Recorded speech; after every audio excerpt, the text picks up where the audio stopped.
El murmullo de las copas de cristal chocando y las risas contenidas llenaban el salón, un espacio grandioso decorado con lirios blancos y luces doradas que colgaban del techo como estrellas cautivas. Olía a cera de vela cara y al perfume dulzón de las flores, una mezcla embriagadora que a cualquiera le habría parecido el aroma de la felicidad. Para mí, sin embargo, era el aire denso y sofocante de una pesadilla.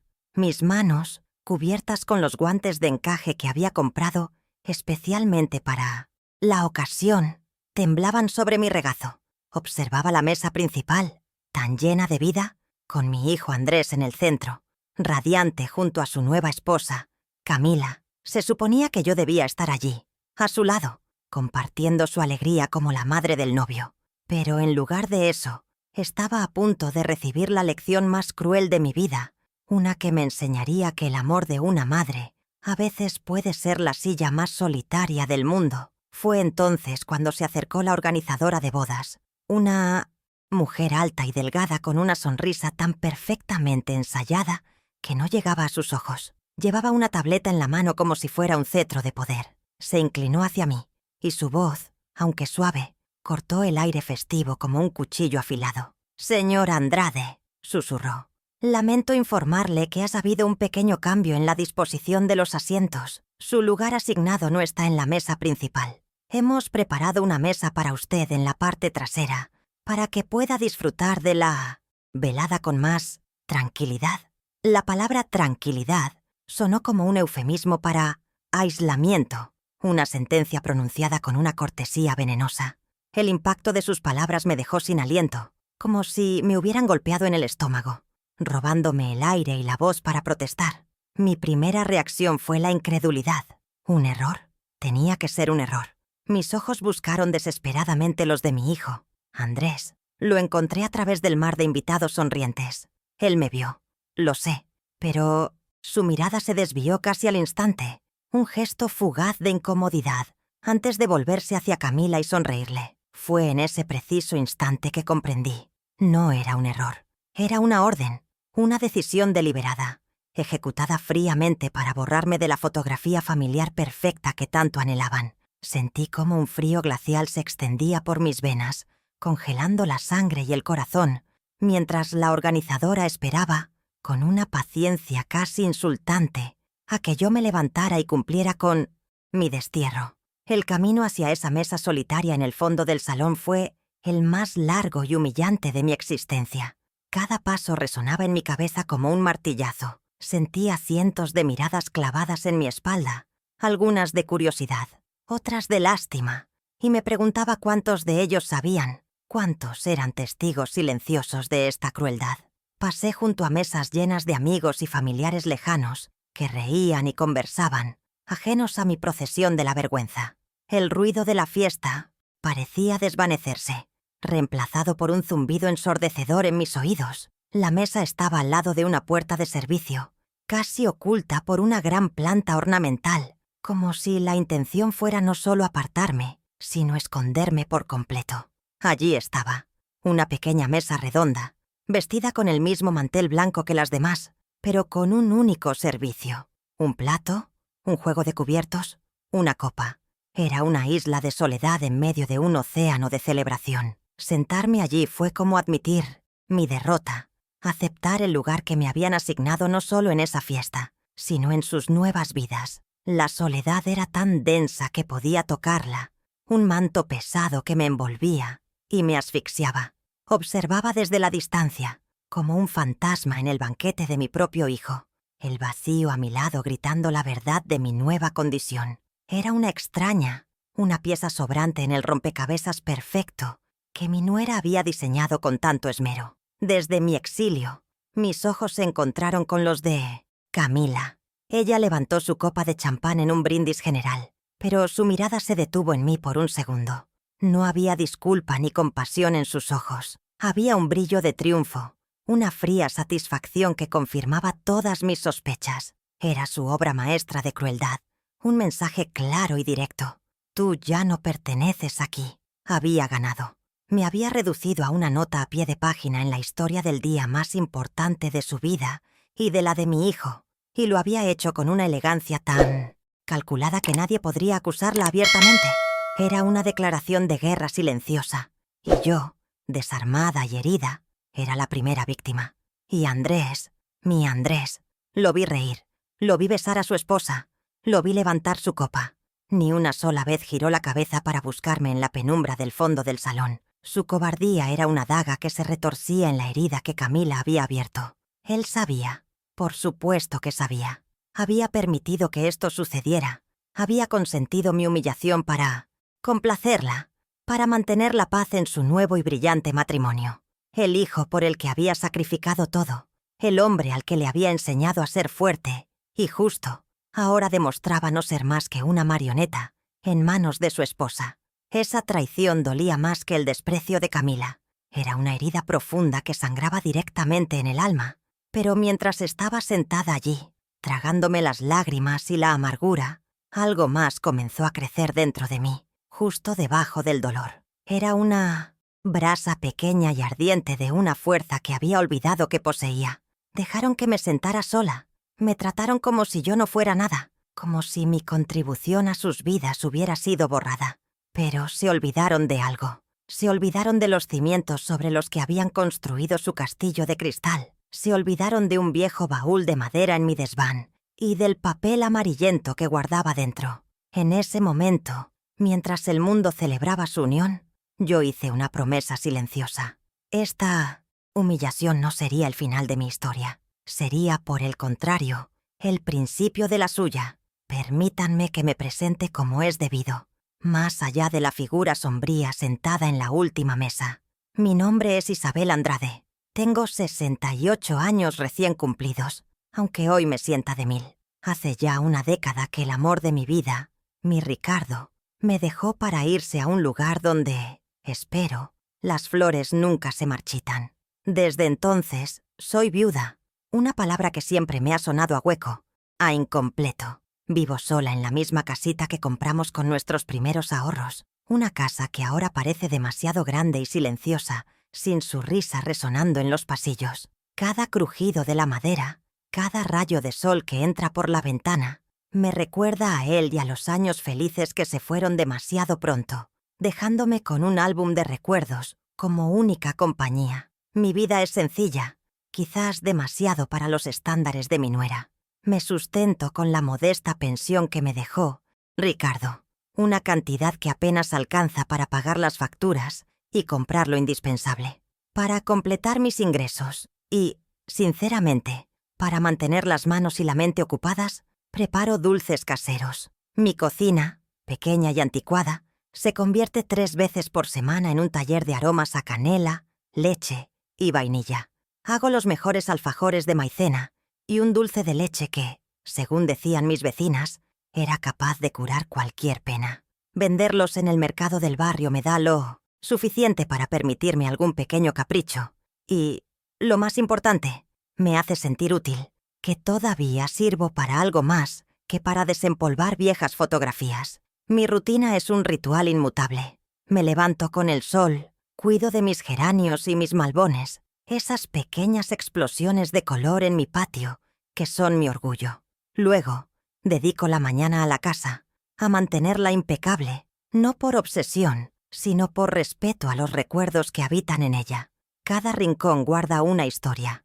La mecedora donde le leía cuentos a Andrés y a Fernando, la marca en la pared donde medíamos su altura cada año, las fotos en la repisa que capturan sus sonrisas sin dientes. Por las tardes, la cocina se vuelve mi refugio. Es un ciclo predecible, tranquilo, que me ha mantenido a flote en el mar de la soledad, pero que a veces se siente como una jaula dorada, segura pero terriblemente aislante. La soledad. La soledad. Es una compañera constante y silenciosa.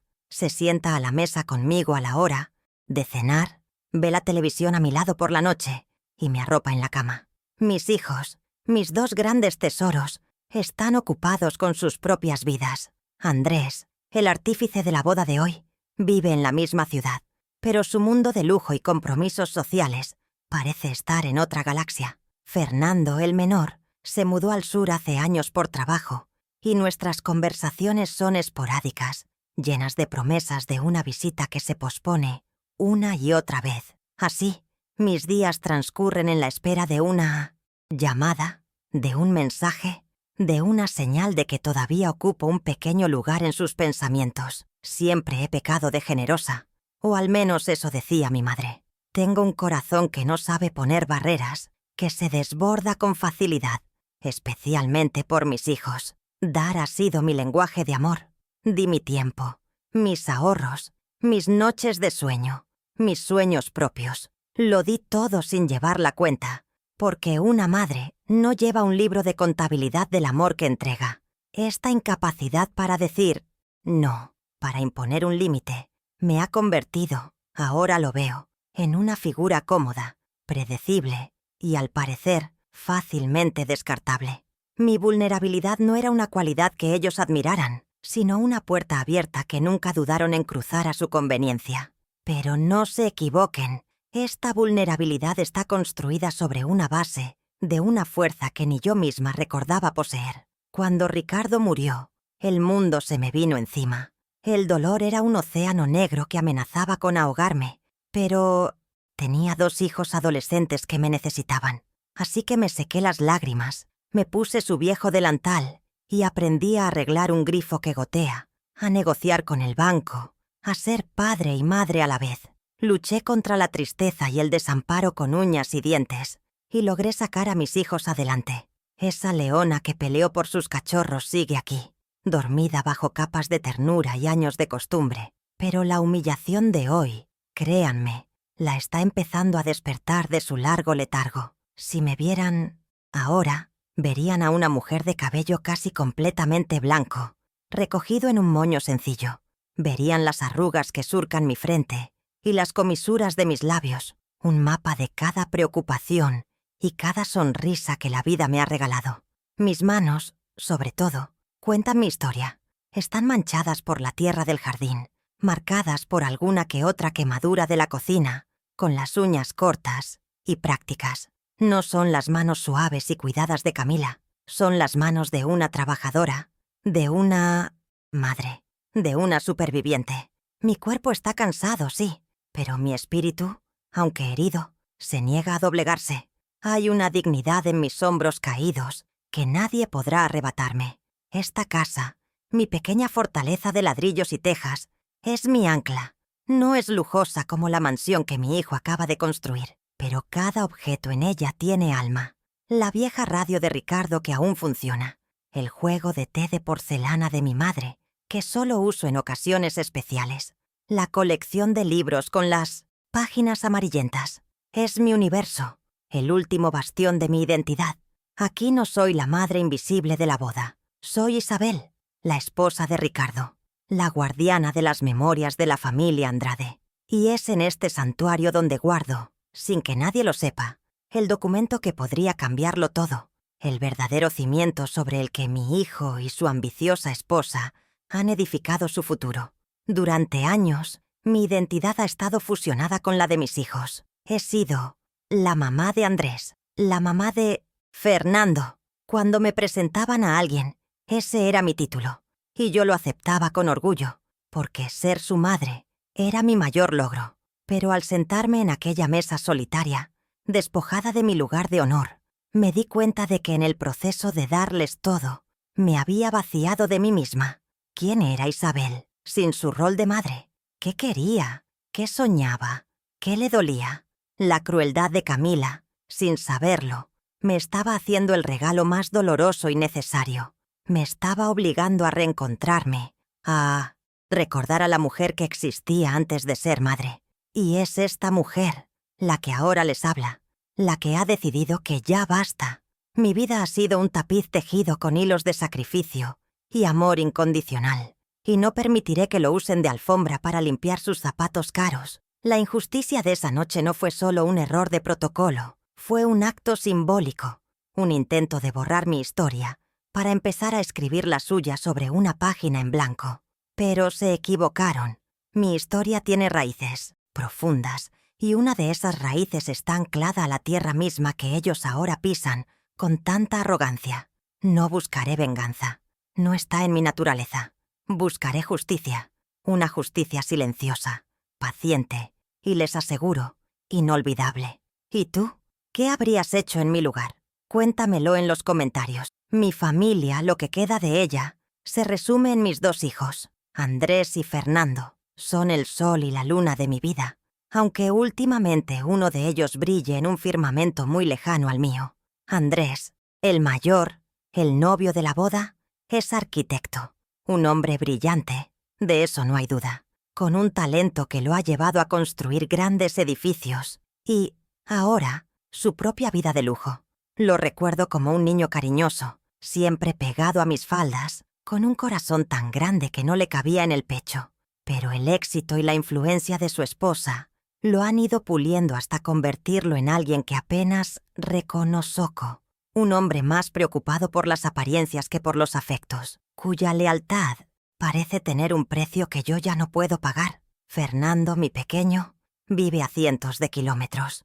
Es ingeniero, un alma más libre y quizás más parecida a su padre. Nuestro contacto es menos frecuente, pero más genuino. En sus llamadas, todavía escucho al hijo que crié. Y luego está ella, Camila Torres, mi nuera. Es una de esas mujeres que parecen esculpidas en mármol, de una belleza fría y perfecta. Siempre va impecablemente vestida, con el cabello perfecto, las uñas perfectas, la sonrisa perfecta.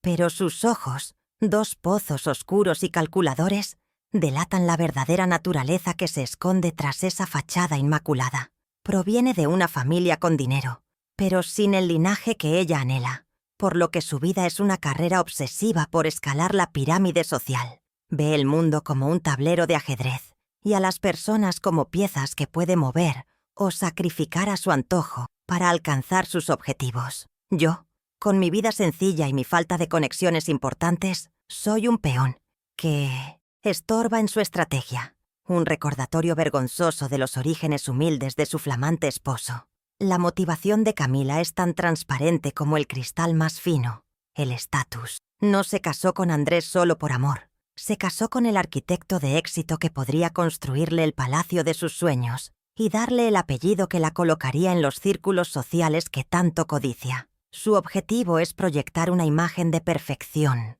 de poder, de una familia de élite. En ese cuadro idílico que pinta para el mundo, yo soy una mancha de pintura barata, un elemento discordante que desentona.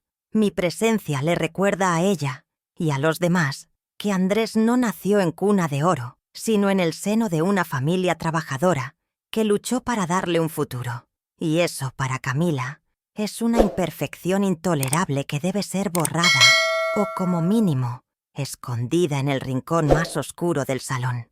Mi hijo Andrés, a quien amo a pesar de todo, es el cómplice perfecto para los planes de Camila.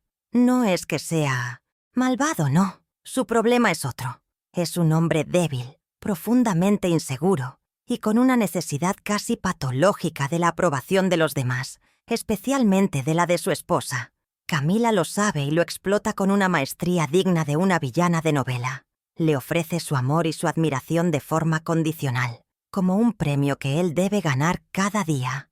Y él, aterrorizado ante la idea de perderla, de no estar a la altura de sus expectativas, cede a todos sus caprichos, incluso si eso significa darle la espalda a su propia madre y permitir que la humille públicamente. Se ha convertido en una marioneta en su teatro, bailando al son de la música que ella toca. No siempre fue así. Antes de Camila, Andrés y yo teníamos una relación maravillosa. Era mi confidente, mi compañero de los domingos. Venía a comer a casa cada semana sin falta, y pasábamos horas hablando de sus proyectos, de sus sueños, de sus miedos. Me pedía consejo para todo, desde cómo combinar una corbata hasta cómo negociar con un cliente difícil. Su risa era la música de esta casa. Recuerdo con una nostalgia dolorosa cómo me abrazaba al llegar, un abrazo de oso que me hacía sentir la madre más afortunada del mundo. Éramos un equipo, él, Fernando y yo, una pequeña tribu unida por el amor y el recuerdo de Ricardo. Éramos felices, pero entonces la puerta se abrió y entró ella, y el aire de nuestro hogar nunca volvió a ser el mismo. La primera vez que Andrés la trajo a casa, sentí un escalofrío. Camila recorrió mi pequeño salón con la mirada, y aunque sus palabras fueron amables, «¡Qué casa tan acogedora, Isabel!», sus ojos decían otra cosa. Analizaban mis muebles viejos, mis cortinas hechas a mano, mi vajilla modesta. Fue un juicio silencioso y fulminante. Recuerdo un comentario que hizo sobre el cuadro que pintó mi suegra, una marina un poco ingenua, pero llena de valor sentimental para nosotros. «Es muy pintoresco», dijo, con una sonrisita que era puro veneno. Fue el primer golpe, la primera señal de que para ella, nuestro mundo, nuestro pasado, era algo inferior, algo de lo que había que avergonzarse. Andrés, ciego de amor, no notó nada. A partir de ahí, las microagresiones se convirtieron en la norma. En una visita, trajo cojines nuevos de un diseñador carísimo y reemplazó los que yo había bordado, diciendo que quería darle un toque más moderno a mi salón. En otra ocasión, durante una cena, apartó el estofado que le serví, mi plato estrella, comentando que su nutricionista le había prohibido las grasas y que deberíamos todos cuidarnos más. Cada gesto, cada palabra, era una estocada sutil pero dolorosa, un intento constante de invalidarme en mi propio territorio, de demostrar que su forma de vida, su gusto, sus valores, eran superiores. Y Andrés, a su lado, asentía y sonreía, incapaz de ver la crueldad disfrazada de sofisticación. Intenté hablar con él. Por supuesto que lo intenté. Una tarde lo llamé, y con la voz temblorosa, le conté cómo me sentía, cómo las actitudes de Camila me estaban hiriendo. Esperaba que me entendiera, que me defendiera. En lugar de eso recibí un sermón. «Mamá, estás exagerando», me dijo con un tono de fastidio. «Camila solo intenta ayudar. Es su forma de ser. No puedes ser tan sensible. Quizás estás un poco celosa de que ahora ella sea la mujer más importante en mi vida». Esas palabras fueron como un portazo en la cara. Me acusó de estar celosa. En ese momento comprendí que la había perdido, que él había elegido su bando y que yo estaba sola en esta guerra no declarada. La humillación de la boda no fue un hecho aislado. Fue la culminación de un largo y doloroso proceso de anulación. Un hijo no viene con un manual de instrucciones, pero sí con un contrato no escrito que la madre firma con el corazón en el momento en que lo sostiene por primera vez. Es un contrato de entrega perpetua, de renuncia silenciosa. Durante más de 40 años he honrado ese contrato sin una sola queja. Mis sueños quedaron guardados en un cajón para hacer espacio a los suyos. Mis necesidades se hicieron pequeñas para que las suyas pudieran ser grandes. Cada arruga de mi cara, cada hebra de plata en mi cabello, es un testimonio de noches en vela, de preocupaciones y de un esfuerzo inagotable. Nunca lo vi como un sacrificio, sino como la más pura expresión del amor. Lo que jamás imaginé es que ese amor, un día, sería tratado como una deuda saldada, como una vieja factura que ya no tiene valor. Cuando Ricardo se fue, el peso del mundo cayó sobre mis hombros. Me quedé sola con 2 adolescentes que tenían el apetito de un regimiento y los sueños de un conquistador. El miedo era un nudo constante en mi garganta. ¿Cómo iba a hacerlo? ¿Cómo podría yo sola darles el futuro que su padre y yo habíamos planeado para ellos? Hubo noches en las que me sentaba en la cocina, después de que ellos se durmieran, y lloraba en silencio, abrumada por la responsabilidad. Pero al amanecer, con el primer canto de los pájaros, me secaba las lágrimas y me ponía la armadura de la determinación. Mis hijos no iban a ser víctimas de la tragedia. Por la memoria de su padre y por el amor que les tenía, les daría alas para volar, aunque las mías tuvieran que romperse en el proceso. Mi vieja máquina de coser, herencia de mi madre, se convirtió en mi primera aliada. Durante el día mi casa se transformaba en un pequeño taller de costura. Arreglaba bajos de pantalones, cambiaba cremalleras, confeccionaba vestidos para las vecinas. El zumbido constante de la máquina era la banda sonora de mis días. Mis dedos, a menudo doloridos y pinchados por las agujas, trabajaban sin descanso mientras la olla de la comida se cocinaba a fuego lento. Con el dinero que ganaba de la costura pagábamos el alquiler, la luz, el agua y llenábamos la despensa. Era un trabajo honesto, pero apenas nos daba para sobrevivir. Y los sueños de mi hijo Andrés, que ya hablaba de ser arquitecto, eran mucho más caros que mis remiendos. Así que busqué un segundo trabajo. Por las noches, cuando mis hijos ya estaban en casa, supuestamente haciendo sus deberes, yo me ponía un uniforme gris y me iba a limpiar oficinas en un edificio del centro. Recuerdo el olor a desinfectante y a papel, el silencio de los pasillos vacíos, el eco de mis pasos en la oscuridad. Fregaba suelos, vaciaba papeleras, limpiaba los cristales que reflejaban el rostro de una mujer agotada pero invencible. Era un trabajo invisible, humilde, que me dejaba los huesos molidos y el alma cansada. Pero cada cubo de agua sucia, cada mancha que borraba, era una moneda más en la alcancía que guardaba bajo mi colchón. La alcancía destinada a la matrícula de la Universidad de Andrés. Y lo conseguí. Cuando Andrés fue aceptado en la Facultad de Arquitectura, una de las más prestigiosas del país, lloré de alegría. Lloré por él y lloré por mí, porque todo el esfuerzo había valido la pena. El dinero de la costura era para vivir, pero el dinero de la limpieza era sagrado, intocable, destinado a pagar sus estudios. Mientras él aprendía sobre estructuras y diseños, yo aprendía a sobrevivir con 4 horas de sueño.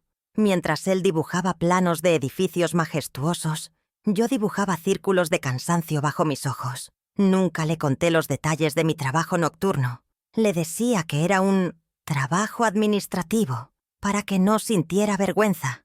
Quería que su única preocupación fuera estudiar y convertirse en el gran hombre que estaba destinado a ser. Para que a ellos no les faltara nada, yo me acostumbré a vivir sin casi todo. Mis zapatos estaban gastados, mi único abrigo tenía más de 10 años y hacía mucho que no sabía lo que era comprarme un vestido nuevo. Las amigas me invitaban al cine o a tomar un café, pero yo siempre inventaba una excusa. Cada céntimo contaba. Mi casa, mi pequeño refugio, también pagó el precio. Las paredes pedían a gritos una mano de pintura. La humedad dejaba manchas en el techo del baño, pero cualquier reparación se posponía indefinidamente. El dinero extra era para sus libros, para la computadora que Fernando necesitaba, para la ropa de marca que Andrés quería usar, para no sentirse menos que sus compañeros ricos de la universidad. Mi vida quedó en pausa para que las suyas pudieran darle al play. Recuerdo una vez, en el segundo año de carrera de Andrés, que nos subieron las tasas de la universidad de forma inesperada. El dinero que tenía ahorrado no era suficiente. Entré en pánico. Andrés estaba a punto de perder el semestre. Después de una noche, sin dormir, tomé una decisión que me rompió el corazón. Abrí mi joyero y saqué la única joya de valor que tenía. Una medalla de oro con una pequeña esmeralda que Ricardo me había regalado en nuestro 10º aniversario. Fui a una casa de empeños y la vendí por una fracción de su valor real, pero fue suficiente para pagar la matrícula. Cuando le di el dinero a Andrés, le dije que había sido un bono extra del trabajo. Él sonrió, me dio un beso en la frente y salió corriendo a la universidad, sin sospechar el pedazo de mi alma que se había llevado con él. Hoy, Andrés es uno de los arquitectos más reconocidos de la ciudad. Vive en una casa de diseño, conduce un coche de lujo y se ha casado con una mujer que pertenece a la élite social. Todo lo que tiene, toda la vida que ha construido, se levanta sobre los cimientos de mis manos agrietadas y mis noches sin dormir. Yo fui el andamio invisible que le permitió construir su rascacielos de éxito. Fui la trabajadora anónima que limpió el terreno para que él pudiera edificar sus sueños. Su éxito es, en parte, mi éxito, aunque mi nombre no aparezca en ninguna placa, en ningún titular de revista de sociedad. Es un orgullo que llevo en silencio, una verdad que solo yo conozco, en toda su dolorosa profundidad. Y la ironía más cruel es que he sido desterrada del mismo palacio que ayudé a construir. Me sentaron en una mesa solitaria, en la oscuridad, lejos de las luces que mi esfuerzo encendió. El coste de las flores que adornaban su boda podría haber pintado mi casa entera.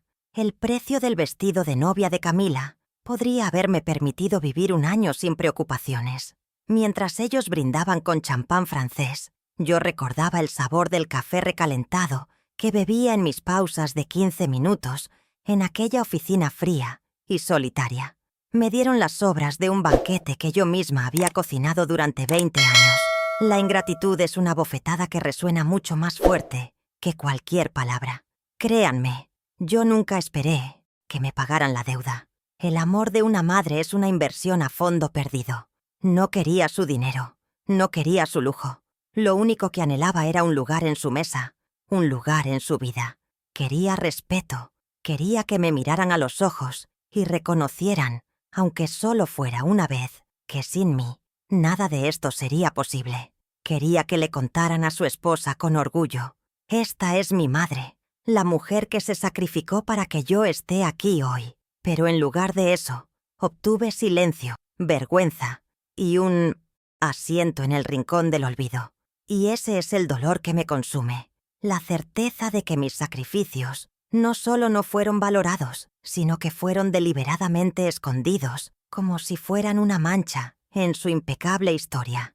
Mi Ricardo era un hombre de principios firmes y pocas palabras. Creía en el trabajo duro, en la honestidad y, sobre todo, en la importancia de tener raíces. Una familia sin tierra es como un árbol sin raíces. Isabel, me decía siempre, puede crecer alto, pero al primer vendaval se viene abajo. Por eso era tan meticuloso con nuestros asuntos. Guardaba cada factura, cada garantía, cada documento importante en un orden casi sagrado. Yo a veces me reía de su manía de archivarlo todo, pero él, con su paciencia infinita, me explicaba que los papeles eran la memoria de una vida, la prueba de nuestra existencia y de nuestro esfuerzo. Hoy, en la soledad de mi casa, entiendo la profunda sabiduría que se escondía en su obsesión por el orden y el papel. Él se fue, pero su prudencia, su cuidado, se quedaron conmigo, escondidos en el silencio del desván. Entre esos tesoros de papel, hay uno que brilla con una luz especial. Es la escritura de un terreno, un pedazo de tierra en las afueras de la ciudad, que mis padres me regalaron como dote cuando me casé con Ricardo.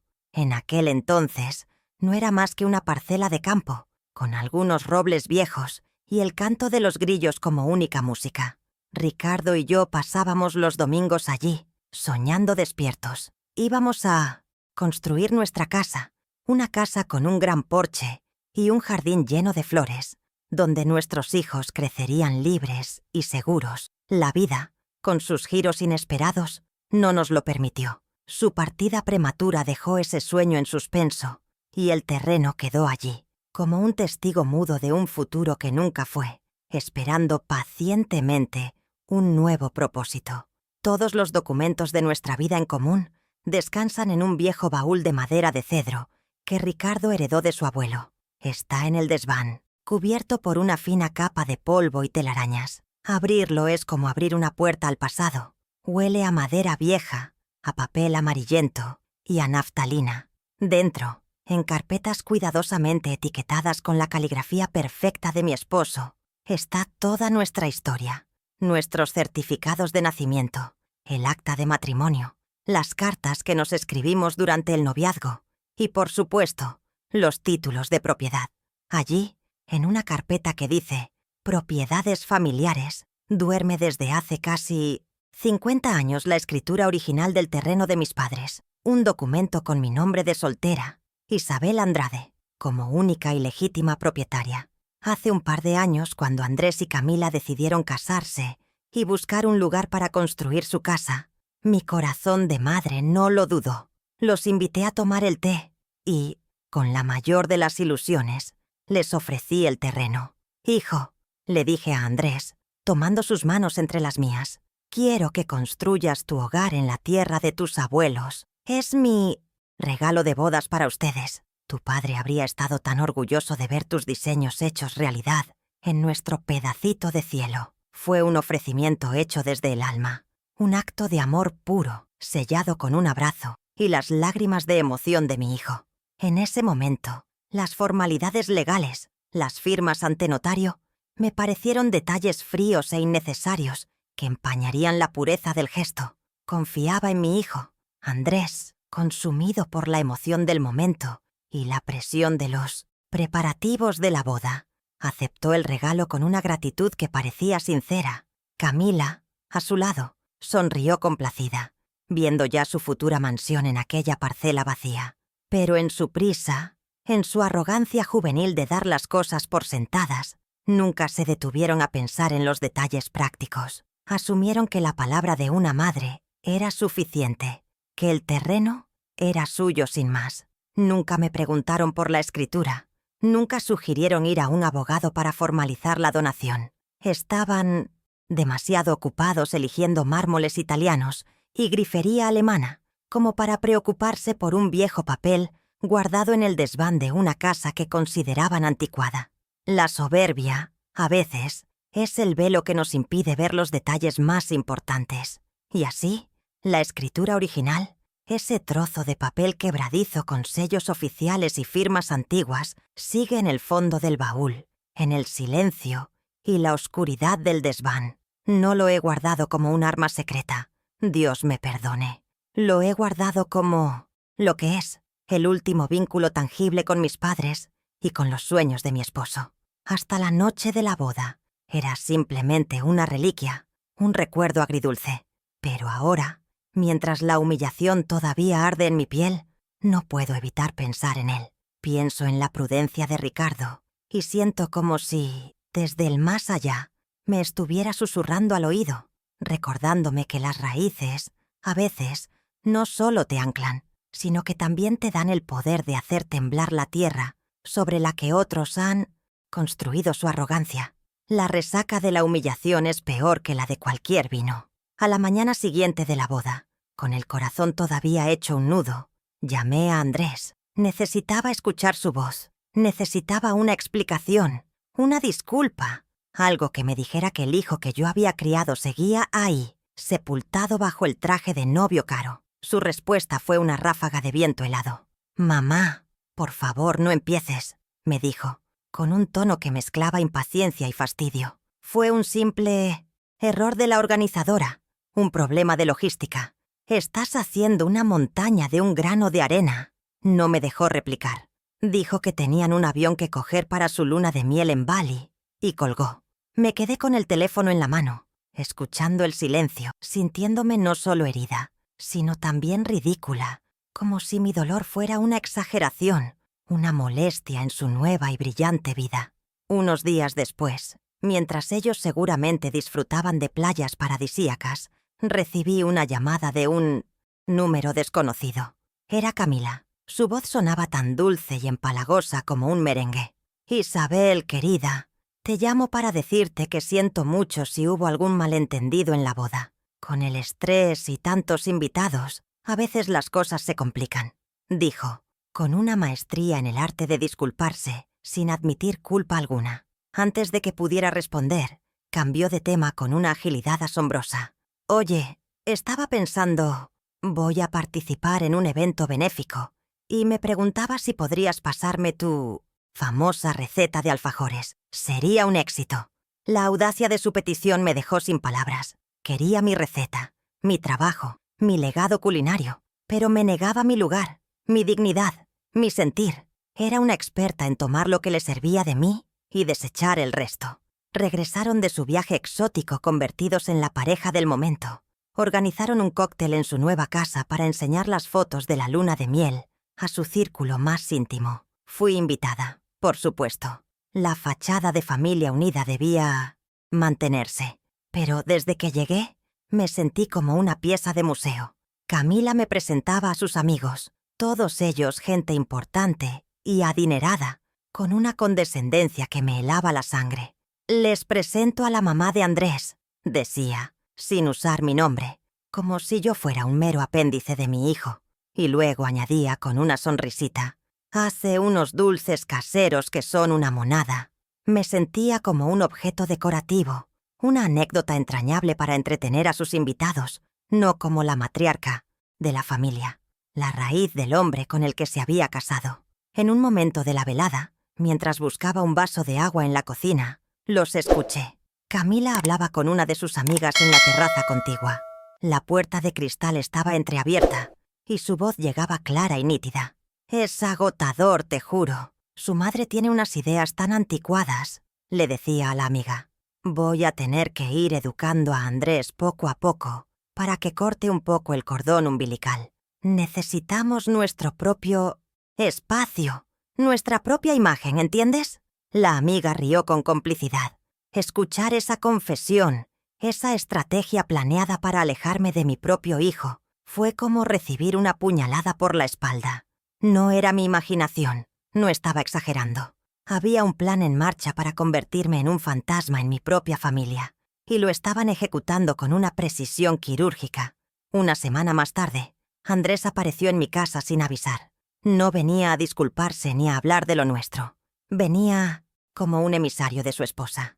Después de unos minutos de charla incómoda, fue al grano. «Mamá, Camila y yo hemos pensado que, para honrar la memoria de la abuela, su juego de té de porcelana estaría precioso en la vitrina del nuevo salón», dijo, con un tono falsamente casual. Se refería a la vajilla de mi madre, una delicada porcelana pintada a mano, que yo atesoraba como mi bien más preciado.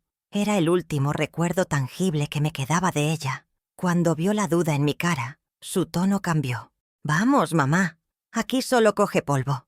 En casa lo luciríamos, todo el mundo lo vería. Es una forma de mantener viva la tradición familiar».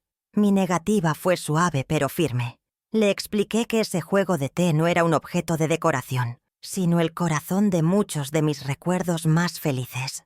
Le hablé de las tardes de domingo, con mi madre sirviendo el té mientras mi padre leía el periódico. No lo entendió, o no quiso entenderlo. Su rostro se endureció. «No puedo creer que seas tan egoísta», espetó, levantando la voz. «Camila solo intenta integrar a tu familia en nuestra vida, y tú se lo pones difícil. Siempre estás viviendo en el pasado, mamá. No apoyas nuestro futuro». Se levantó bruscamente y se dirigió a la puerta. El portazo que dio al salir hizo temblar los cristales de las ventanas y también los últimos cimientos de nuestra relación. La brecha entre nosotros se había convertido en un abismo. El golpe final a mi invisibilidad llegó a través del papel cuché.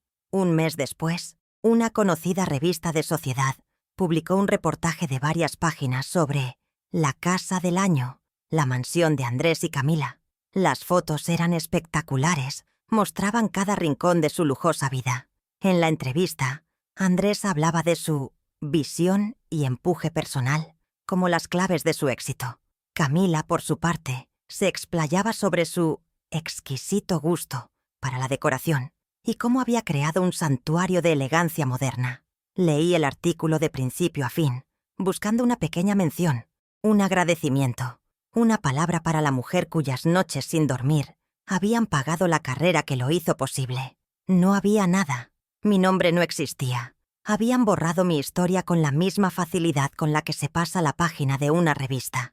La vida, a veces, tiene una forma cruel de poner a prueba los lazos familiares. Unas lluvias torrenciales provocaron una gotera en mi tejado, justo encima del dormitorio. El albañil me dio un presupuesto para la reparación que superaba con creces mis modestos ahorros. Con el corazón encogido por la vergüenza, decidí llamar a Andrés y pedirle un préstamo. Me costó horrores marcar su número y, con la voz entrecortada, explicarle la situación. Le recordé, con la mayor delicadeza que pude, todas las veces que yo le había ayudado sin dudarlo, esperando que la memoria de su corazón fuera más fuerte que la influencia de su esposa. Fue un acto de desesperación, una última prueba para ver si quedaba algo del hijo que yo conocía. Su respuesta fue una obra maestra de la crueldad pasivo-agresiva. «Mamá, déjame ver qué puedo hacer». «Espera un momento», dijo. Puso el teléfono en espera, pero lo hizo mal, y pude escuchar su voz amortiguada hablando con Camila al fondo. Oí fragmentos de la conversación. «Mi madre, una gotera, ahora no podemos». Unos segundos después, volvió a la línea, con un tono de falso pesar. «Lo siento, mamá.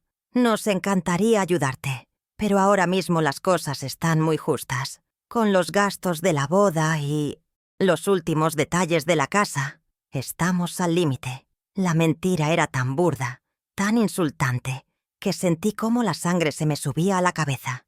Me estaban negando una ayuda que para ellos era una nimiedad. La confirmación de su mentira llegó 2 días después, en el mercado del barrio. Me encontré con Marta, una vieja amiga de la familia, y nos pusimos a charlar. En medio de la conversación, me dijo con toda naturalidad: «Oye, qué bien le va a tu Andrés. Mi hija los vio cenando anoche en la Cúpula. Dice que es el restaurante más caro de la ciudad. Tuvieron que reservar con semanas de antelación». Marta siguió hablando, pero yo ya no la escuchaba. Sus palabras resonaban en mi cabeza. No tenían dinero para arreglar el techo de su madre, pero sí para cenar en el lugar más exclusivo y costoso de la ciudad. El rechazo ya no era solo emocional, era también una humillación económica, una declaración de que su lujo era más importante que mi necesidad básica. Mi hijo Fernando me llamó ese fin de semana. Vive lejos, pero las noticias, incluso las no dichas, a veces viajan rápido. Un primo le había comentado que me había visto muy seria y triste en la boda. «¿Pasó algo, mamá? ¿Estás bien?», me preguntó, con una preocupación genuina en su voz que contrastaba dolorosamente con la indiferencia de Andrés. Le mentí. Le dije que estaba todo bien, que solo eran los nervios del momento. No quería cargarlo con mis problemas. No quería ponerlo en la horrible situación de tener que elegir un bando entre su hermano y su madre. Mi silencio fue un acto de protección hacia él, pero también me hundió más en mi soledad. No tenía a nadie con quien compartir el peso de mi dolor. La siguiente fase del plan de Camila fue la exclusión digital. Creó un grupo de chat en el teléfono para, según ella, mantener a la familia conectada. Compartían fotos, organizaban planes, se contaban el día a día. Por supuesto, yo no fui incluida. Me enteré de su existencia por casualidad, cuando mi sobrina me preguntó por qué no había respondido a la invitación para la barbacoa del domingo. ¿Qué barbacoa? Nadie me había dicho nada. Estaba ocurriendo ante mis ojos. Me estaban podando del árbol familiar, rama por rama, de una forma moderna y silenciosa. Ya no hacía falta una orden directa para excluirme. Simplemente se aseguraban de que la información nunca me llegara. Era una forma de desaparecer sin dejar rastro. A pesar de todo, mi corazón de madre se negaba a rendirse. Un domingo por la tarde, horneé su pastel de manzana favorito, el que le hacía de niño, y conduje hasta su casa sin avisar. Quizás, pensé, un gesto espontáneo, un sabor de la infancia, podría romper el hielo. Toqué el timbre con el pastel todavía caliente en mis manos. Camila abrió la puerta. Su sonrisa se desvaneció al verme y fue reemplazada por una máscara de fría sorpresa. «Isabel, qué inesperado», dijo, sin moverse para dejarme pasar. «Lo siento, pero estamos terriblemente ocupados ahora mismo. Tenemos un compromiso». Detrás de ella, por la cristalera del salón, pude ver a varias personas riendo en el jardín, con copas en la mano. Me estaba mintiendo en mi propia cara. Me cerró la puerta, no con un portazo, sino con un suave y definitivo clic. Me quedé allí, en el porche de la casa construida sobre la tierra de mis padres, con un pastel en las manos que de repente pesaba como una losa de plomo. El aroma a canela y manzana se convirtió en el olor del ridículo.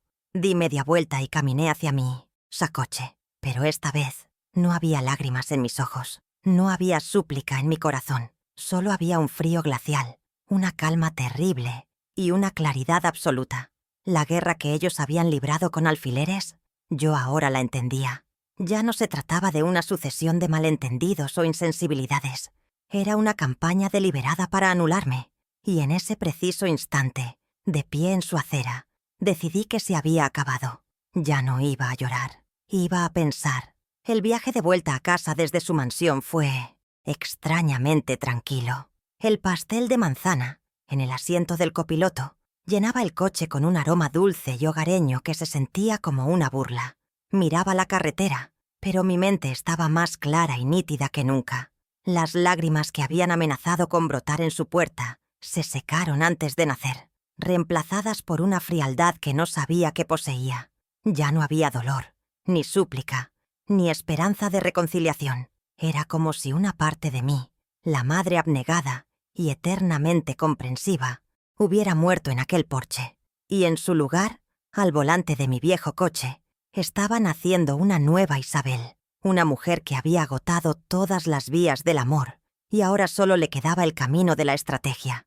La tristeza se había transformado en una calma glacial, y esa calma me daba una fuerza aterradora. Al llegar a mi calle, aparqué el coche con una precisión mecánica. Cogí el pastel, todavía en su bandeja de cristal, y caminé hacia mi casa. Pero en lugar de entrar, me desvié hacia el Siemens lateral, donde guardo los cubos de la basura. Sin una pizca de duda levanté la tapa del contenedor y, con un gesto deliberado, dejé caer el pastel dentro.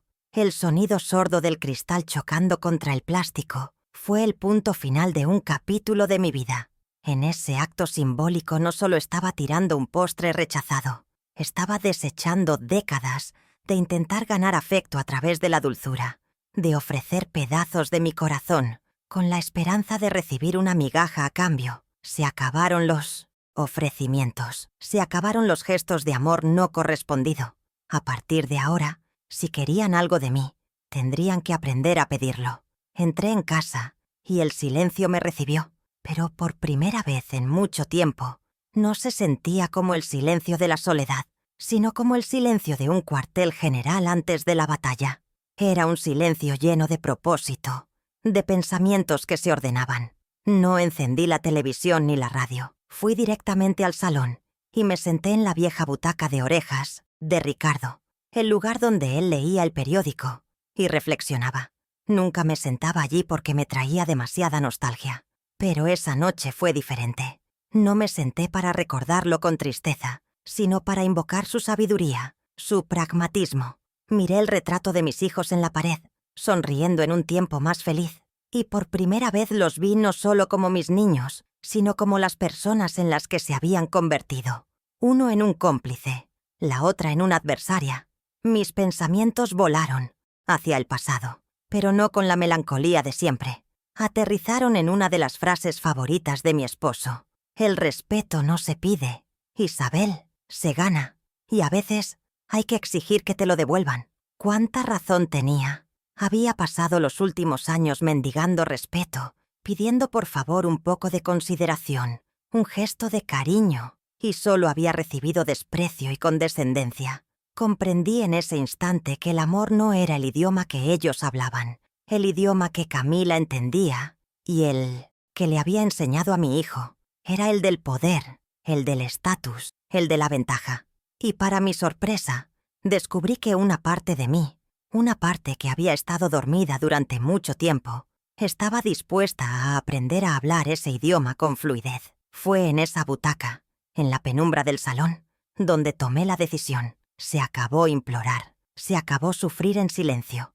No buscaría venganza, porque la venganza es un fuego que te consume a ti también. Buscaría justicia, una justicia silenciosa y metódica. Mi objetivo no era destruirlos, sino reconstruirme a mí misma, reclamar la dignidad que me habían intentado arrebatar. Y para ello, no podía seguir actuando como una madre herida. Tenía que empezar a pensar como una estratega. Tenía que usar los recursos que tenía a mi disposición, recursos que ellos, en su arrogancia, habían olvidado por completo. El rostro de Camila apareció en mi mente, con su sonrisa triunfante en la boda, y una determinación de acero se forjó en mi alma. Su sonrisa no sería la imagen final de esta historia.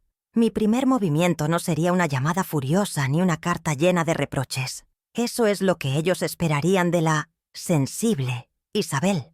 No, mi primer movimiento sería tan silencioso como sus propias maquinaciones. Sería un acto privado, un paso que nadie vería, pero que pondría en marcha todo el mecanismo. Con una calma que me sorprendió a mí misma, me levanté de la butaca. Mis articulaciones crujieron, recordándome mi edad, pero mis pasos eran firmes y decididos. Atravesé la casa y me dirigí a la pequeña puerta que daba al desván. Hacía años que no subía allí. Era un lugar de trastos viejos y recuerdos empolvados, pero esa noche sabía que también era el lugar donde se guardaba mi futuro. Subir las escaleras plegables del desván fue un esfuerzo. El aire era denso y olía a polvo y a tiempo detenido.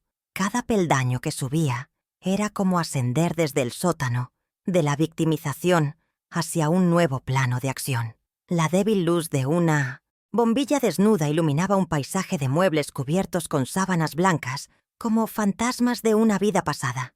Mis ojos, sin embargo, tenían un único objetivo. Al fondo, semioculto detrás de una vieja cuna, estaba él, el baúl de madera de cedro de Ricardo. Caminé hacia él, apartando telarañas con la mano. Era más que un simple mueble. Era el cofre del tesoro de mi dignidad perdida, y yo, por fin, tenía la llave. Me arrodillé en el suelo polvoriento y levanté la pesada tapa del baúl. El afono, familiar aroma a cedro y papel viejo me envolvió, pero esta vez no me trajo lágrimas, sino una extraña sensación de poder. Mis dedos, guiados por una memoria infalible, buscaron entre las carpetas hasta encontrar la que llevaba la caligrafía de Ricardo. Propiedades familiares. La abrí, y allí estaba, la escritura del terreno, un documento amarillento, doblado en 4, con los sellos y las firmas que atestiguaban que yo, Isabel Andrade, era la única dueña de la tierra sobre la que mi hijo y mi nuera habían construido su castillo de arrogancia. Al sostenerlo en mis manos, no sentí rabia, sentí el peso de la justicia. Todavía no sabía exactamente cómo lo usaría, pero sabía una cosa con certeza. El juego había cambiado de reglas, y ahora me tocaba mover a mí. Mi plan no podía ser fruto de la improvisación o de un arrebato de ira. Debía ser meditado, preciso y, sobre todo, legal. Yo no entendía de leyes ni de artimañas. Mi mundo siempre había sido el de la harina, el azúcar y los hilos. Necesitaba un guía, alguien de confianza que pudiera traducir mi dolor en un lenguaje que ellos se vieran obligados a respetar. Y entonces, como una luz en la niebla, recordé un rostro en la boda. Un hombre mayor, de cabello blanco y mirada amable, que me observaba con una expresión de profunda tristeza desde una de las mesas del fondo. Era Ramiro Gutiérrez, el mejor amigo de mi Ricardo, un abogado de prestigio ya jubilado, al que no había visto en años. Él era la única persona en el mundo que podía entender la historia completa, la de mi amor y la de mi dolor. Encontrar su número de teléfono fue como buscar una aguja en un pajar. Rebusqué en la vieja agenda de Ricardo, un librito de cuero desgastado, con las páginas amarillas por el tiempo. Y allí estaba, su nombre, escrito con la caligrafía elegante de mi esposo. Marcar su número fue uno de los actos más valientes de mi vida. Me temblaba la mano, temiendo que no me recordara, que lo molestara, pero al otro lado de la línea, su voz sonó tan cálida y familiar como si nos hubiéramos visto el día anterior. «Isabel, qué alegría escucharte», dijo. El alivio fue inmenso. No entré en detalles, simplemente le dije que era un asunto familiar delicado y que necesitaba el consejo de un viejo amigo. Quedamos en que vendría a tomar un café a mi casa 2 días después. Ramiro llegó puntual, con el mismo porte distinguido que recordaba y unos ojos que, a pesar de los años, no habían perdido su brillo inteligente. Sentarnos a hablar en mi pequeño salón fue como retroceder en el tiempo. Había una confianza implícita, un lazo forjado en años de amistad con mi difunto esposo. Con una calma que no sabía que tenía, le conté todo. Empecé por la noche de la boda, describiendo el largo paseo hasta la mesa solitaria, la mirada triunfante de Camila, la cobardía de mi hijo. Le conté la historia del juego de té, la mentira sobre el dinero para mi tejado, la puerta que se cerró en mis narices. Le abrí mi corazón por completo, y él me escuchó sin interrumpirme ni una sola vez. A medida que yo hablaba, veía cómo el rostro de Ramiro pasaba de la sorpresa a la preocupación, y de ahí a una indignación contenida. Apretó los puños sobre sus rodillas y su mandíbula se tensó. Cuando terminé mi relato se quedó en silencio por un largo minuto, procesando la magnitud de la crueldad que le había descrito. «Isabel», dijo al fin, y su voz era grave y firme, «lo que te han hecho no es una falta de respeto, es una forma de abuso psicológico. No estás exagerando, no estás siendo demasiado sensible. Tu dolor es real y tu causa es justa». Escuchar esas palabras fue como si un bálsamo calmara una herida abierta. Era mi primera pequeña victoria. La validación. Por fin, alguien me creía y me daba la razón. Esa validación me dio el coraje para dar el siguiente paso. «Hay algo más, Ramiro», le dije. Me levanté, fui a mi dormitorio y saqué la escritura del escondite seguro donde la había puesto. Regresé al salón y con un gesto solemne la coloqué sobre la mesita de centro, entre las tazas de café. Le conté la historia del terreno, del regalo de mis padres, de los sueños rotos de Ricardo, de mi ofrecimiento generoso a Andrés y Camila. Le expliqué cómo, en su prisa y soberbia, nunca se habían preocupado de formalizar la cesión. Le conté que la casa de sus sueños, el símbolo de su estatus, estaba construida sobre una tierra que, legalmente, seguía siendo mía, y solo mía. Ramiro tomó el documento con el cuidado de un arqueólogo que descubre una reliquia. Se puso sus gafas de leer y examinó cada línea, cada sello, cada firma. Sus ojos se movían rápidamente, su mente de abogado trabajando a toda velocidad. Unos minutos después, levantó la vista y en sus ojos había una mezcla de asombro y admiración. «Isabel, esto es increíble. Es un documento perfectamente legal e irrefutable», afirmó. Luego se reclinó en el sofá y me miró fijamente. «Esto no es solo un papel. Esto, mi querida amiga, es la reina en tu tablero de ajedrez. Y ellos ni siquiera saben que están jugando una partida». Sentí una oleada de poder, una sensación que había olvidado. Ya no era una víctima. Era una jugadora con la pieza más poderosa. Ahora venía la segunda parte. La primera mini revelación había sido para mí, para armarme de confianza y de un aliado. La segunda sería para ellos, una pequeña muestra de lo que estaba por venir. Siguiendo el brillante consejo de Ramiro, decidí que la confrontación directa sería un error. Debíamos desestabilizarlos primero, hacerles entender que las reglas del juego habían cambiado. «¿Qué es lo que más valora tu nuera, Isabel?», me preguntó Ramiro. «La imagen, el control, la seguridad», respondí sin dudar. «Perfecto», dijo él con una sonrisa astuta. «Entonces, vamos a darle un pequeño susto en esas 3 áreas». Su plan era sutil, elegante y completamente inesperado. Una simple y rutinaria medición de terrenos. Una acción perfectamente legal para cualquier propietario que quiera. Actualizar sus registros. A la mañana siguiente hice la llamada. Contraté los servicios de una empresa de topografía muy reputada en la ciudad. Les di la dirección del terreno y una copia de la escritura, y les pedí que realizaran un estudio completo de los límites de la propiedad. 2 días después, un equipo de 2 hombres con chalecos reflectantes, teodolitos y estacas de madera se presentó en la impoluta entrada de la mansión de mi hijo.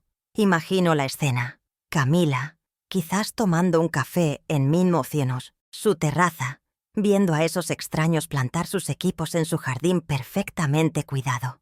Imagino su confusión inicial, seguida de una creciente alarma al verlos medir y clavar estacas, reclamando simbólicamente cada centímetro de su reino. Un acto tan oficial como una medición de terrenos no es algo que se pueda ignorar. No es una llamada de una madre llorosa. Es un acto legal, frío y burocrático. Implica planos, registros, propiedad.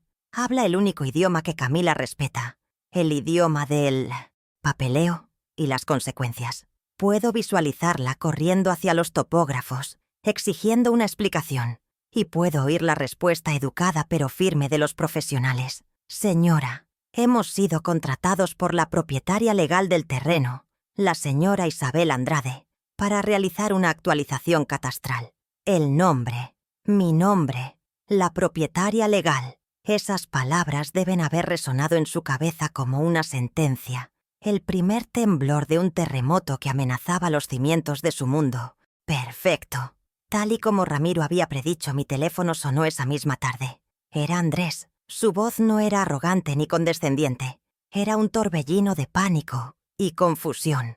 «Mamá, ¿se puede saber qué demonios está pasando? Camila me ha llamado histérica. Hay unos hombres clavando cosas en mi jardín. Dice que tú los has enviado». La palabra «mi» jardín me hizo sonreír por dentro. Respiré hondo y respondí con la voz más calmada y neutra que pude, tal como había ensayado con Ramiro. «Hola, hijo. No te alteres. No es tu jardín. Es mi terreno. Y simplemente estoy actualizando la documentación de mis propiedades. Es un procedimiento de lo más rutinario». El silencio al otro lado de la línea fue ensordecedor. Cada palabra de mi respuesta había sido cuidadosamente elegida. Mi terreno, mis propiedades, rutinario. Le estaba comunicando sin gritos ni reproches que yo tenía el control, que mis acciones eran legítimas y que no necesitaba su permiso para llevarlas a cabo. Por primera vez en años, la balanza de poder se había inclinado. Ya no era yo la que pedía explicaciones, era él. Lo dejé colgado en esa incertidumbre, en ese nuevo y desconcertante universo, donde su madre no era una figura pasiva y predecible. Colgué el teléfono con una sensación de triunfo silencioso. La primera ficha de dominó había caído. La reina se había movido en el tablero, y ahora ellos sabían, con un miedo creciente, que estaban en jaque. Si quieres saber cómo reaccionaron y qué sucedió después, suscríbete y acompáñame en el desenlace de esta historia. El siguiente movimiento en el tablero requería un escenario a la altura de la revelación. La guerra silenciosa debía terminar con una declaración pública, una verdad expuesta a la luz. Siguiendo el consejo de Ramiro, esperé a que mi hijo Fernando llegara de visita. Su presencia era mi garantía de tener un testigo justo, un ancla moral en la tormenta que estaba a punto de desatar. Una vez con él a mi lado, llamé a Andrés y le propuse una cena de reconciliación.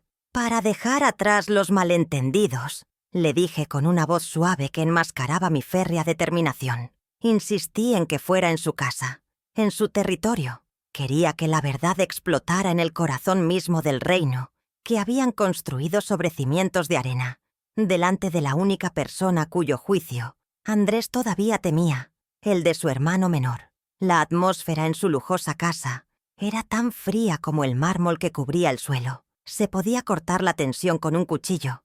Camila se esforzaba por interpretar el papel de anfitriona perfecta, moviéndose con una gracia estudiada, ofreciendo vinos caros y sonrisas que no llegaban a sus ojos. Andrés, por su parte, era un manojo de nervios. Apenas me miraba, y sus manos temblaban ligeramente al servir el agua. Fernando, ajeno al preludio del drama, intentaba mantener una conversación ligera, contando anécdotas de su trabajo y preguntando por viejos amigos. Pero incluso él notaba la corriente eléctrica de hostilidad que fluía bajo la superficie de aquella farsa familiar.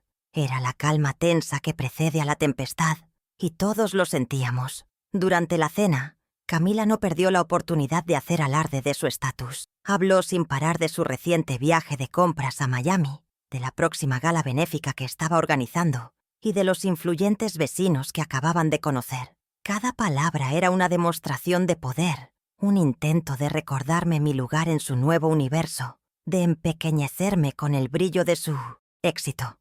Yo permanecí en silencio, comiendo lentamente, asintiendo de vez en cuando. Dejé que se enredara en su propia red de vanidad, que construyera el escenario perfecto para su propia caída. Mi silencio no era de sumisión, sino de una paciencia depredadora. Estaba esperando el momento exacto para dar el jaque mate, y el momento llegó justo después del plato principal. Camila se levantó para retirar los platos, anunciando con voz cantarina que iba a servir un postre exquisito que había encargado en la pastelería más cara de la ciudad. Fue entonces cuando actué. «Antes del postre, si no les importa», dije, y mi voz, aunque tranquila, resonó en el comedor con una autoridad inusual, deteniendo a todos en seco. «Hay un pequeño asunto de familia que me gustaría aclarar, algo que lleva demasiado tiempo pendiente». Andrés se quedó helado con la copa en la mano. Camila se giró lentamente, su sonrisa de anfitriona congelada en una mueca de sorpresa. Fernando frunció el ceño, confundido. El aire se volvió denso, irrespirable. El prólogo había terminado. Comenzaba el acto final. Con todos los ojos fijos en mí, me dirigí primero a mi hijo mayor. No levanté la voz. No había ira en mis palabras, solo el peso de la verdad. «Andrés», comencé, mirándolo fijamente, «he estado pensando mucho en tu éxito y me siento muy orgullosa. Pero creo que has olvidado cómo llegaste hasta aquí». Y entonces, con una calma metódica, le recordé las noches en vela junto a la máquina de coser, el olor a lejía de las oficinas que limpiaba mientras él dormía, el frío de las madrugadas esperando el autobús. Le recordé la medalla de oro de su padre, vendida para pagar una matrícula. No lo dije como un reproche, sino como un simple recuento de hechos, un inventario de los ladrillos con los que él había construido su vida. Andrés se puso pálido como el mantel de lino. Fernando, a mi lado, dejó de comer. Su mirada iba de mi rostro al de su hermano, y en sus ojos vi nacer una comprensión horrorizada de la historia que nunca le habían contado. Camila, al ver que perdía el control de la situación, intentó intervenir. «Isabel, por favor», dijo con un tono de falsa preocupación. «Creo que este no es el momento ni el lugar para estos melodramas. Estamos intentando tener una velada agradable». Su intento de minimizar mis palabras, de tacharlas de melodrama, fue el último vestigio de su arrogancia antes del derrumbe. Pero su poder en esa casa estaba a punto de expirar. La ignoré por completo, como si no hubiera hablado. Mi atención seguía en Andrés. «Nunca te he pedido nada a cambio, hijo. El amor de una madre no pide, solo da. Lo único que esperaba era respeto, el honor de sentarme a tu lado en tu boda, una silla en tu mesa y en tu vida. Un lugar que tú y tu esposa decidieron que ya no me correspondía». Luego, giré lentamente la cabeza y clavé mis ojos en Camila, que me miraba con un desprecio mal disimulado. «Y tú, Camila, has sido una arquitecta muy hábil. Has diseñado una vida perfecta, un matrimonio perfecto, una casa perfecta. Pero cometiste un error fatal. Construiste tu palacio sobre una tierra que no te pertenece y te olvidaste de consultar los planos originales». Fue entonces cuando, con un movimiento lento y deliberado, abrí mi bolso, que descansaba en mi regazo. Metí la mano y saqué el documento doblado y amarillento. Lo desdoblé con cuidado y lo alisé sobre la mesa de caoba pulida, justo al lado de los restos de la cena. El silencio era tan absoluto que se podía oír el latido de los corazones. «Este es el plano original», anuncié con una voz clara y firme que resonó en todo el salón. «La escritura de propiedad de este terreno, registrada a nombre de su única y legítima dueña, Isabel Andrade. Mi nombre». El documento, con sus sellos y firmas antiguas, parecía brillar bajo la luz de la lámpara de araña. La reacción de Camila fue instantánea y visceral. Su máscara de sofisticación se hizo añicos, revelando el pánico puro que había debajo. Se abalanzó sobre el papel como un animal herido, lo cogió con manos temblorosas y sus ojos recorrieron las líneas con una velocidad febril. Su rostro perdió todo color, volviéndose de un blanco cerúleo. La verdad la golpeó con la fuerza de un ariete. Su casa, su estatus, su seguridad, todo dependía de la firma de la mujer a la que había humillado y desterrado a la mesa del fondo. Andrés, por su parte, miraba el papel como si fuera una serpiente venenosa, incapaz de procesar la magnitud de su error, de su negligencia, de su colosal ingratitud. En medio del caos silencioso, la voz de Fernando rompió el hechizo. Se levantó de su silla, y su mirada hacia Andrés era una mezcla de decepción y furia contenida. «Andrés, ¿cómo pudiste?», susurró, y su pregunta llevaba el peso de una condena. «¿Cómo pudiste tratar así a mamá después de todo lo que hizo por nosotros?». El enfrentamiento ya no era solo entre Camila, Andrés y yo. Ahora era público, familiar. Andrés estaba acorralado, expuesto no solo como un hijo ingrato, sino como un necio, avergonzado frente al único miembro de la familia, cuya opinión aún valoraba. La reina había hecho su movimiento final. Era jaque mate, y el rey y la reina de cartón piedra de aquel castillo de naipes estaban a punto de derrumbarse. El silencio que siguió a mi revelación fue más atronador que cualquier grito. Se rompió, finalmente, por la voz de Andrés, pero sus palabras no fueron para mí. Se giró hacia su esposa, y en sus ojos vi una mezcla de furia y una profunda vergüenza. «Tú», le espetó, y su voz era un susurro ahogado por la rabia. «Todo esto es por tu culpa. Tus ideas, tu obsesión por las apariencias. Me envenenaste contra mi propia madre». Por primera vez, Andrés la veía no como a la mujer perfecta que admiraba, sino como la arquitecta de su propia humillación. En ese instante, Camila sufrió su primera gran pérdida, una más valiosa que cualquier propiedad. Perdió el control sobre mi hijo. El títere acababa de cortar sus hilos y ella se quedó sola en el escenario, expuesta bajo los focos de la verdad. La reacción de Camila no fue de arrepentimiento, sino de un último y desesperado ataque. Su rostro se contrajo en una máscara de odio y se abalanzó verbalmente sobre mí. «Eres una vieja manipuladora», siseó, con la voz temblorosa de rabia. «Has estado planeando esto todo el tiempo. Disfrutas con esto». Pero sus insultos, que antes me habrían herido profundamente, ahora rebotaban contra el escudo de mi nueva fortaleza. Sonaban vacíos, huecos, como los gritos de una reina destronada desde las almenas de un castillo de arena. Su pérdida más simbólica fue esa. Quedó despojada de su aura de superioridad. Sin su estatus y su control, no era más que una mujer vulgar y asustada. Y todos en aquella mesa, incluido el hombre con el que se había casado, podían verlo. No le respondí.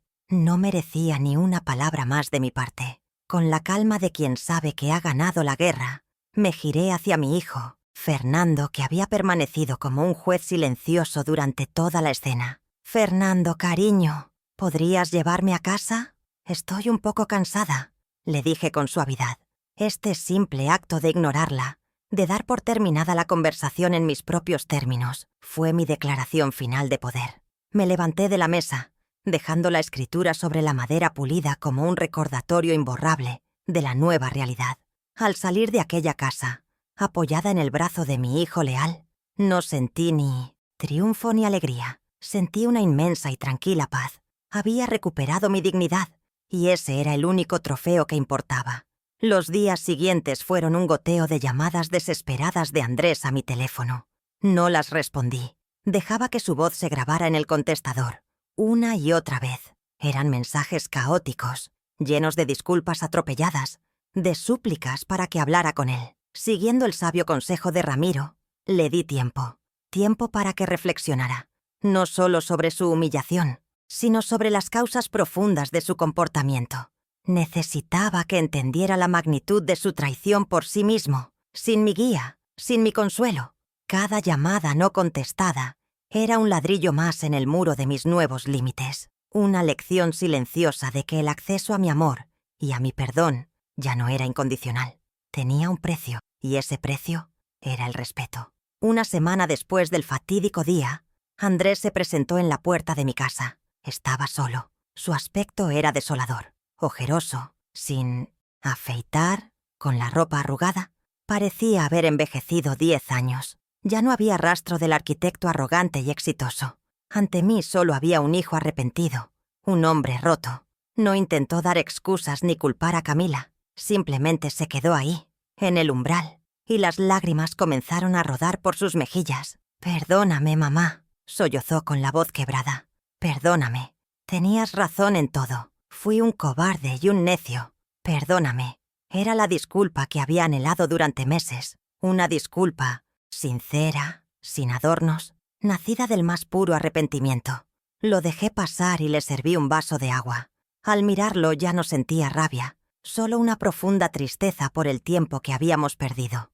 Mi vulnerabilidad se había transformado en una fuerza serena, y desde esa nueva posición le hablé. Le dije que el perdón no era un interruptor que se podía accionar, sino un camino que debíamos recorrer juntos, y ese camino tenía condiciones para que yo considerara la posibilidad de transferirle la propiedad del terreno. Exigía 2 cosas: una disculpa formal y pública de Camila y un compromiso firmado por ambos de tratarme con el respeto y la dignidad debidos a una madre. No era una venganza, era una reestructuración. Eran las nuevas cláusulas del contrato familiar. Tal como yo había anticipado, el orgullo de Camila fue su perdición. Cuando Andrés le comunicó mis condiciones, su respuesta fue una negativa rotunda y despectiva. Jamás se rebajaría a pedir perdón a esa vieja. Esa fue la gota que colmó el vaso para Andrés, que por fin vio con claridad la naturaleza de la mujer con la que se había casado. Tuvieron una discusión terrible, la última de todas. Esa misma noche Camila hizo las maletas y se marchó de la casa que ya no sentía suya. Su derrota fue total y absoluta. Perdió el matrimonio, la casa, la seguridad económica y, lo más importante para ella, el estatus por el que tanto había luchado. Su castillo de naipes se había derrumbado por completo. Nuestra relación, la de Andrés y la mía no volvió a ser la de antes. La confianza rota es como un jarrón chino pegado. Se puede usar, pero las grietas siempre serán visibles. Sin embargo, empezamos a construir algo nuevo, algo más real y honesto. Una relación basada en el respeto mutuo y en unos límites muy claros. Unos meses después, cuando vi que su arrepentimiento era sincero y su cambio de actitud real, fuimos a la notaría. Firmé los papeles y le transferí la propiedad del terreno, solo a él. Mi vida ahora es más tranquila. La soledad ya no me pesa, porque he aprendido a disfrutar de mi propia compañía. Me he reencontrado a mí misma, a Isabel, y he descubierto que la verdadera fuerza no consiste en no caer nunca, sino en saber levantarse con la cabeza bien alta. He aprendido, a mis 68 años, que los lazos de sangre no son una garantía de nada. Creemos que la familia es un puerto seguro, una fortaleza inexpugnable, pero la realidad es que es un jardín delicado, que debe ser regado cada día con el agua del respeto, abonado con la gratitud y podado de cualquier mala hierba de egoísmo. Cuando se dan por sentados el amor y el sacrificio, las raíces empiezan a pudrirse, y el árbol más frondoso puede venirse abajo. Mi historia es la prueba de que el amor incondicional de una madre nunca debe ser la alfombra sobre la que los hijos limpian sus zapatos antes de entrar en sus vidas de éxito. Es, y siempre será, la tierra sagrada de la que brotaron sus propias raíces. Mi hijo y su exesposa estaban obsesionados con construir una casa, pero se olvidaron de lo más importante: construir un hogar. Un hogar no se levanta con mármol importado, ni muebles de diseño. Se edifica con los ladrillos invisibles del cariño, la lealtad y la memoria. Creyeron que el éxito era una torre alta desde la que mirar al mundo por encima del hombro, sin darse cuenta de que la verdadera altura de una persona se mide por su capacidad para inclinarse y honrar a quienes la ayudaron a subir. La lección más importante que esta dolorosa experiencia me ha dejado es que se puede tener la mansión más grande de la ciudad, pero si está construida sobre cimientos de ingratitud, siempre será una estructura vacía y a punto de derrumbarse.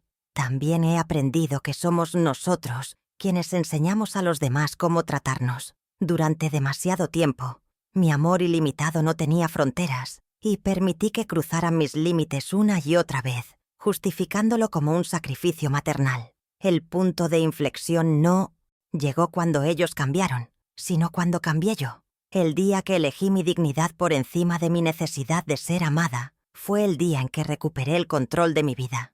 Nuestra autoestima no es un objeto que podamos entregar a otros para que la cuiden. Es el tesoro más preciado que poseemos, y es nuestro deber protegerlo con uñas y dientes. El respeto propio es el único idioma que todo el mundo, tarde o temprano, se ve obligado a entender. Hoy miro el futuro con una serenidad que antes no conocía. La relación con mi hijo Andrés se reconstruye lentamente, como un hueso roto que vuelve a soldar.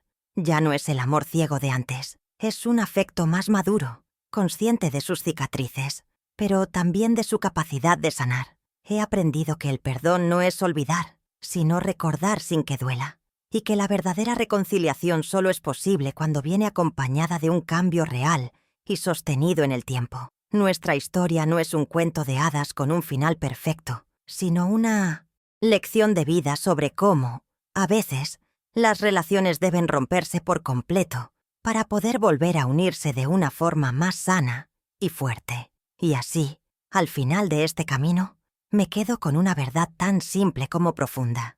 Honrar a tus padres, honrar a quienes te dieron la vida y se sacrificaron por ti, no es una simple obligación moral. Es la inversión más inteligente que puedes hacer en tu propia felicidad, porque la verdadera riqueza no se mide por el tamaño de la casa que construyes o el lujo que te rodea, sino por la integridad con la que tratas a aquellos que te dieron las primeras herramientas y te enseñaron a construir tus sueños. Esa, y no otra, es la herencia que de verdad importa.